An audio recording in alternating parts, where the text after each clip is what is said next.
Hey everyone, welcome back to Surgix. I'm Shashwati, and today we are kicking off a brand new series of Google Display Ads. Before we jump into the practical setup, it's very important to clearly understand what exactly Google Display are, where the Google Display show, and how the entire Google Display Ad ecosystem works. So let's start the video, and in of this video you will clearly understand the ecosystem of Google Display Ads. Okay, so come on my screen and let's start. First, understand the ecosystem of display ads. Okay, display ad का ecosystem क्या है? Point we cover in this video, what is the display ad ecosystem, and second point, what are the different type of campaign, and why do we need display ads. Okay, so these are some point we need to cover in this video. Okay, what is the display ads ecosystem? For we need to understand the ecosystem of display ad. Display ads कैसे होता है, क्या कहाँ पे दिखता है, हमें इस पूरे ओवरऑल इकोसिस्टम को समझना जरूरी है. सपोज ये हमारी वेबसाइट टाइम्स ऑफ इंडिया की एंड इजली से डिस्प्ले क्या ads are visual ads. Like visual ads होते हैं कि हम जैसे इमेजेस हो गई, हमारे बैनर्स हो गए, और हमारे वीडियोस के फॉर्म में भी हमें एड शो हो रहे हैं. क्रिएटिव के फॉर्म में ये हमारे देखिए, आपको दिख रहा है एडवर्टाइजमेंट लिखा हुआ, ये हमारे एड शो हो रहा है, ये बैनर एड हमारा शो हो रहा है. वो डिपेंड करता है कि हमारा कौन सा जो हमारा जो वेबसाइट का ओनर है, जिसने अपने वेबसाइट में एडसेंस ऑन किया है, वो किस कौन सी स्पेस हमें देने के लिए रेडी, ये हमारा एक एड शो हो रहा है. ओके, और ये different different kind of ad हमारे शो होंगे according to requirement, according to space given by website owner. और सेम हम आपने जीमेल पे भी देखा होगा कि आपके दो स्पॉन्सर ऐड आप देखते होंगे. आपको मैं जीमेल का भी एग्जांपल लिख देती हूँ. हमारे पास जीमेल पे भी शो होते रहते हैं कुछ बैनर ऐड. जो आप ये देख रहे हैं ना, ये हमारे ऐड शो हो रहे हैं इंस्टाग्राम का, या फिर स्पॉन्सर जिसमें लिख के आ रहा है, ये हमारे ऐड शो हो रहा है. ओके, ये जीमेल का हमारे ऐड, जीमेल के एड्स हैं. ओके, सो हमारे डिफरेंट डिफरेंट जगह पे एड्स हमारे शो होते रहते हैं इन डिस्प्ले एड्स. ओके, जो सर्च पे नहीं, डायरेक्ट गूगल पे सर्च करने पे जो चीज़ नहीं शो हो रही है, और हमारे एडवर्टाइजमेंट लिख के आ रहा है अलग अलग जगह पे, डिफरेंट एड शो हो रहे हैं. लाइक सी, जो हमारा डिस्प्ले ऐड है वो काफ़ी ज़्यादा बियॉन्ड है हमारे सर्च ऐड के. सर्च ऐड पे बहुत लिमिटेशन है कि हम कीवर्ड सर्च कर रहे हैं, something we are searching. But in display ad हमारे पास डिफरेंट व्यूअर्स के डिफरेंट डिफरेंट वेबसाइट्स में हमारे ऐड शो होंगे. ओके, सो आपको ये पॉइंट होपफुली आपको ये समझ में आ रहा होगा कि हमारे डिस्प्ले ऐड कहाँ पे शो हो रहा है. ओके, हमारे साइड बार्स जितने होते हैं उनमें ये हमारे शो हो रहे हैं. अब हमारा अगला पॉइंट हमारा बहुत मेन हमारा था, what are different type of display campaign. अब हमें एक बहुत इंपॉर्टेंट पॉइंट को समझना जरूरी है, इकोसिस्टम में वो वर्क कैसे कर रहा है, हमें इस पॉइंट को समझना बहुत जरूरी है. इसमें तीन मेजर पॉइंट होते हैं. एडवर्टाइजर, सेकंड हमारा पब्लिशर पब्लिशर और थर्ड हमारा होता है Google ads ads plus Google AdSense. ये पूरा हमारा इकोसिस्टम है जिसपे हमारा ओवरऑल डिस्प्ले एड वर्क कर रहा है. Okay, for advertiser, publisher, Google ads and Google AdSense, ये तीनों हमारे मेन प्लेटफॉर्म है. गूगल पब्लिशर रजिस्टर करते सी, होता क्या है, जो हमारा पब्लिशर होता है, जो पब्लिश कर रहा होता है, जिसको अपना एड पब्लिश करवाना है, जो हमारा जिसको अपना ऐड पब्लिश कराना है किसी पर्टिकुलर वेबसाइट पे, या फिर किसी पर्टिकुलर एडसेंस पे अपना ऐड शो करवाना है.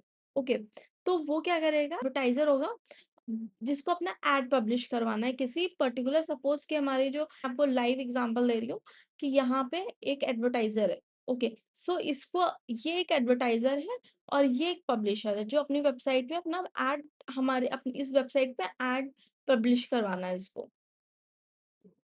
ओके, सो अब हमें सबसे इम्पोर्टेंट पॉइंट कि हमें इसका ओवरऑल फर्स्ट हमें ओवरऑल इकोसिस्टम को समझना ज़रूरी है कि ओवरऑल इकोसिस्टम हमारा वर्क कैसे कर रहा है। जो गूगल ऐड डिस्प्ले का, गूगल एड्स का हमारा ओवरऑल एक हमारे पास ये 3 पॉइंट होते हैं। एडवर्टाइज़र एडवर्टाइज़र हमारा, सेकंड हमारा पब्लिशर एंड थर्ड हमारा Google AdSense. Okay, Google ads and Google AdSense. Okay, जो हमारा एडवर्टाइज़र होगा वो हमारा जो हमारे पास जो एडवर्टाइज़र होगा वो सेटअप करेगा अपना Google ad account, ads account account okay.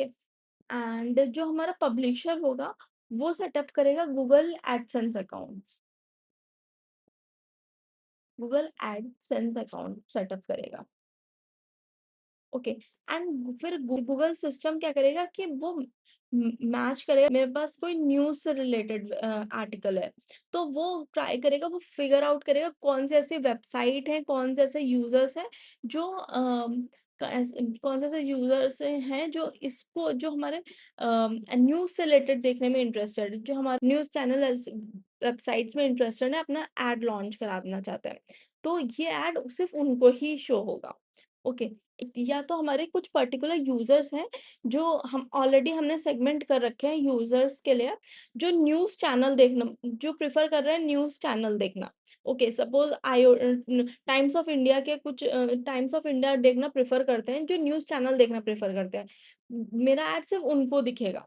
Okay, सो ये गूगल डिसाइड करता है कि क्या हमें ऑप्शंस मिल रहे हैं हमारे सेटअप करने के लिए, एंड ये देन ये गूगल के बैकएंड टीम में ये वर्क करता है कि कौन-सा ऐड किसको दिखना है, कौन-सी वेबसाइट में दिखना है, ये गूगल के हाथ में है। होपफुली आपको ये पॉइंट्स ओवरऑल पॉइंट समझ में आ गया होगा कि हमारा एडवर्टाइज़र होता है, हमारा पब्लिशर होता है। एडवर्टाइज़र को हमेशा गूगल ऐड अकाउंट सेटअप करना पड़ता है, और जो हमारा पब्लिशर होता है, उसे गूगल एडसेंस अकाउंट एक्टिव करना पड़ता है। और उसके बाद जब गूगल का काम है ये, और हम अपने ऑप्शंस देंगे, हम अब ऐड में ऑप्शन सेटअप करेंगे कि हम अपने कौन से यूज़र्स को दिखाना चाहते हैं। प्लेसमेंट ऑप्शंस में हमें ऑप्शन मिलता है कि हम जो हमारा बहुत ज़्यादा न्यूज़ एक्टिवली देख रहे हैं, उनको दिखाना चाह रहे हैं, या फिर जो बहुत ज़्यादा जो न्यूज़ चैनल्स में एक्टिव है, न्यूज़ चैनल जो हो गए, उन कुछ न्यूज़ चैनल्स भी हम सेलेक्ट करेंगे अपने प्लेसमेंट ऑप्शंस में, तो उन्हीं लोगों को हमारा पूरा ओवरऑल ऐड शो होगा। ओके, तो अब हम ओके, होपफुली आपको ये पॉइंट समझ में आ गया होगा कि फर्स्ट हमारा होता है, हम आते हैं नेक्स्ट, फर्स्ट हमारा होता है automatically display campaign and second हमारा होता है manual display campaign. Okay, automatic display campaign होता है, उसमें गूगल डिसाइड करता है हमारे प्लेसमेंट्स को, हमारे बिडिंग को, हमारी टारगेटिंग को, ये गूगल डिसाइड करता है ये सारी चीज़ें कि कब किसको प्लेसमेंट देनी है, कब कैसे चीज़ें फर्दर ले जानी है, ये सारी चीज़ें गूगल डिसाइड करता है। But I suggest for beginners, when you don't have much data, don't go for it. Okay, and जो हमारा सेकंड आता है, सेकंड होता है हमारा स्टैंडर्ड और मैनुअल डिस्प्ले कैंपेन। इसमें आपके पास ऑप्शन होता है प्लेसमेंट सेलेक्ट करने का, ऑडियंस का, एंड बिडिंग स्ट्रैटेजीज का, क्रिएटिव का, ये सारे ऑप्शन हमारे पास होते हैं। तो आपके पास ज़्यादा टेक ओवर करने के चांसेस होते हैं। So, best for advertisers who want more precious and have campaign experience. तो हमें फर्स्ट समझना ज़रूरी है कि कौन कितने तरीके हमारे पास different type of display campaigns available होते हैं। हमारे पास 2 तरीके के डिस्प्ले कैंपेन अवेलेबल होते हैं, smart display campaign and second हमारा सेकंड होता है हमारा स्टैंडर्ड डिस्प्ले कैंपेन। हमारे हमको स हमारा जो स्मार्ट डिस्प्ले कैंपेन होता है, उसमें ज़्यादातर टेक ओवर गूगल के हाथ में होता है कि कैसा हमें प्लेसमेंट डिसाइड करना है, बिडिंग क्या होगी या टारगेटिंग क्या होगी। अगर आपको ज़्यादा नॉलेज नहीं है, कि अभी आप बहुत इनिशियल हो अपने गूगल एड्स में, तो आप ये चूज़ कर सकते हो कि आपने ये स्मार्ट डिस्प्ले कैंपेन चूज़ कर लिया, और आप गूगल को अथॉरिटी दे आपने कि कहाँ पे प्लेसमेंट ऐड करना है, कहाँ पे नहीं करना है, ये गूगल के हाथ पे है। स्टैंडर्ड डिस्प्ले कैंपेन, जब ये फुली मैनुअल कंट्रोल है, लाइक ए टू ज़ेड सारी चीज़ें आपके कंट्रोल में होती हैं। आप प्लेसमेंट यहाँ पे सेलेक्ट कर सकते हो, ऑटोमैटिक बिडिंग से ऑडियंस सेलेक्ट कर सकते हो, बिडिंग स्ट्रैटेजी सेलेक्ट कर सकते हो, क्रिएटिव्स ऑप्टिमाइज़ कर सकते हो, ये सारी चीज़ें हमारे हाथ में है इसमें, स्टैंडर्ड डिस्प्ले कैंपेन में। एंड इन माय ओपिनियन अगर आपको थोड़ा एक्सपीरियंस हो गया, आपको नॉलेज हो गया कि गूगल एड्स कैसे वर्क कर रहा है, डेटा है आपके पास, सफिशिएंट डेटा आ गया है, then go for it, okay, go for standard display campaign. But initially अगर आप बहुत नए हो, आपको बहुत ज़्यादा नॉलेज नहीं है कि ऑडियंस कैसे करते हैं, प्लेसमेंट कैसे मैच कराना है, इसके बारे में बहुत ज़्यादा नॉलेज नहीं है, तो simply go for smart display campaign. In initially you go for it, and then in future you switch to standard display campaign when you have insufficient knowledge about placement, audience, bidding strategies. In future you can choose this one, okay. मैं कोशिश कर रही हूँ कि ज़्यादा से ज़्यादा अच्छे से समझाने की, कि आपको सारी चीज़ें जो बेसिक इंट्रोडक्शन है अराउंड डिस्प्ले एड कैंपेन का, वो पूरा जो इकोसिस्टम है इसका, वो अच्छे से समझ में आ जाए आपको। हमको ये भी समझना ज़रूरी है कि हम प्लेसमेंट बेस्ड टारगेटिंग कैसे कर सकते हैं, या फिर ऑडियंस या फिर टारगेट बेस्ड टारगेटिंग कैसे कर सकते हैं। मैं आपको एग्ज़ाम्पल भी इन फ्यूचर अपने जब मैं एड सेटअप करूँगी, तो मैं आपको अच्छे से एग्ज़ाम्पल भी दिखाऊँगी, जिसमें कि हम अपना 2 तरह से प्लेसमेंट एड, एक user based marketing display ad show कर सकते हैं, एक हमारा जो प्लेसमेंट बेस्ड हो सकता है। मैंने आपको ऊपर भी बताया कि अगर सपोज़ कि उन यूज़र्स को हमारी वेबसाइट दिखे, हमारा एड दिखे, नॉट वेबसाइट, हमारा हम उन यूज़र्स को हमारा एड दिखे जो न्यूज़ चैनल में इंटरेस्टेड है। आपने डायरेक्ट अपनी ऑडियंस सेलेक्ट कर ली कि जो जो वो यूज़र्स को हमारा एड दिखाओ जो हमारा न्यूज़ चैनल देखने पे इंटरेस्टेड है। इसको हम बोलेंगे interest based targeting, users based targeting, okay. Content based targeting, इसको हम user based, content based targeting हम बोलते हैं। जिन उन लोगों को दिखाओ जो न्यूज़ देखने में इंटरेस्टेड है, या फिर आप बॉलीवुड से चैनल देखने में इंटरेस्टेड है, उन लोगों को मेरा मेरा एड शो करो। ये मैंने सेगमेंट सेलेक्ट कर लिया, ये ऑडियंस मैंने सेलेक्ट कर ली। और सेकंड हम चूज़ करते हैं अपना जो टारगेटिंग ऑप्शन है, सेकंड वे में कैसे चूज़ कर सकते हैं? उन वेबसाइट्स पे दिखाओ जो न्यूज़ वेबसाइट्स हैं, या फिर जो हमारे न्यूज़ से रिलेटेड ऐप्स हैं, उसमें हमारा ऐड सिर्फ़ दिखे, या फिर हमारा यूट्यूब चैनल अगर सिर्फ़ न्यूज़ से रिलेटेड है, हमारा वहाँ पे ऐड दिखे। तो ये 2 तरीके के बहुत इस इम्पोर्टेंट हमारे, जहाँ पे अपना ऑडियंस को हम चूज़ कर सकते हैं, 2 तरीके से कर सकते हैं। ओके, होपफुली आपको ये पॉइंट समझ में आ रहे होंगे। मैं कोशिश कर रही हूँ, अगर आपको कोई भी डाउट है और क्लैरिटी चाहिए तो प्लीज़ मुझे बताइएगा, मैं और अच्छे से क्लियर करने की कोशिश करूँगी। टारगेट बेस्ड जो हम ऑडियंस चूज़ करते हैं, वो होपफुली आपको समझ में आ गए होंगे।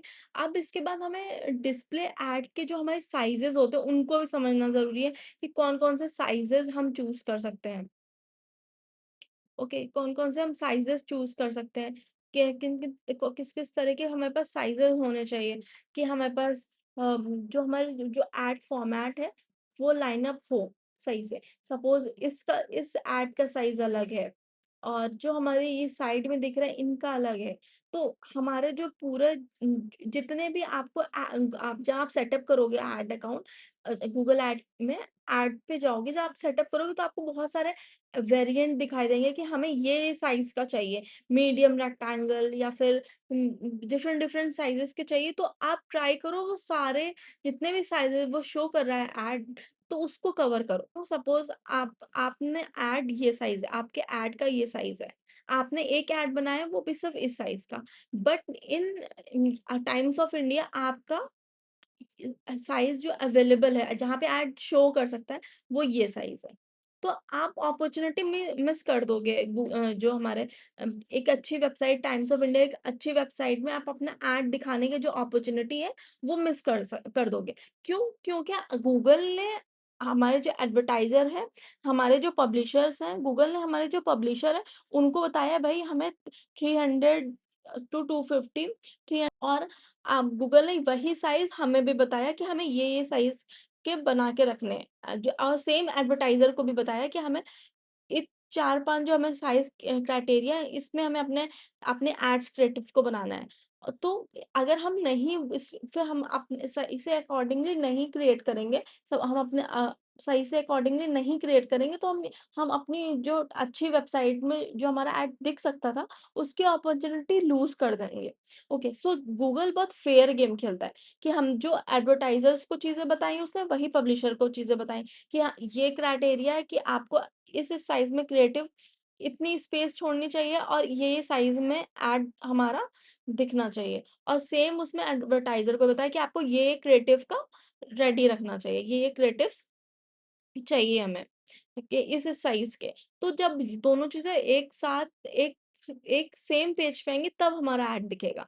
तो हमेशा जो हमारा क्राइटेरिया है साइज़ वाले पार्ट में कि हमारे डिस्प्ले ऐड का साइज़ क्या-क्या होंगे, उसको ज़रूर दिमाग में रखिए कि हमें कब किस साइज़ का ऐड चाहिए। तो उसकी क्रिएटिविटी जो हमारे क्रिएटिव के साइज़ हैं उनको बहुत कोशिश करिए सारे जितने भी क्राइटेरिया उन सबको आप बना के रखिए क्रिएटिव्स। वो फिर गूगल डिसाइड करेगा कहाँ पे आपका ऐड दिखाना है, कहाँ पे नहीं दिखाना है।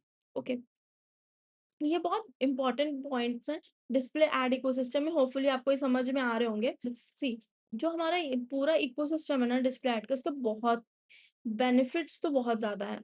क्यों सी आप अपना एड्स को बहुत सारे वेबसाइट्स पे, ऐप्स पे, यूट्यूब पे आप अपना ऐड को शोकेस कर सकते हो, अच्छे से दिखा सकते हो अपना ऐड। और एक सपोज़ ये आपको एक ऐड दिख रहा होगा यहाँ पे, ओके, हीरो का ऐड है, ओके। ये अगर आप एक विजुअल इम्पैक्ट होता है ना अपने ब्रांड का, कि आपका ब्रांड दिख रहा है एक अच्छी वेबसाइट पे, एक अच्छी रेपुटेशन वेबसाइट में, हाँ, आपका ब्रांड का आपकी ब ब्रांड पॉपुलैरिटी भी ग्रो होती है, आपका ब्रांड भी रीच आपकी ब्रांड की इंक्रीज़ होती है।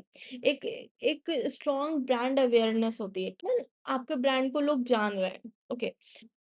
जिससे क्या होगा कि आपकी जो ऑडियंस है, आपका जो एड है वो सही ऑडियंस तक पहुँचेगा, सही विद सही इंटरेस्ट के साथ सही लोगों के बीच में आएगा आपका एड। सो ट्राई करिए कि आप ना ओ जो आपका पूरा एड का जो इकोसिस्टम है, इसको समझना ज़रूरी है कि हमें इसके बहुत ज़्यादा बेनिफिट है कि अगर आप सर्च कैंपेन चला रहे हैं, तो साथ में मैं आपको सजेस्ट करूँगी कि आप डिस्प्ले कैंपेन को भी रन करिए। कि आप और अगर आपने ऑलरेडी आपके पास डेटा है तो रीमार्केटिंग भी इसके थ्रू आप रन कर सकते हैं।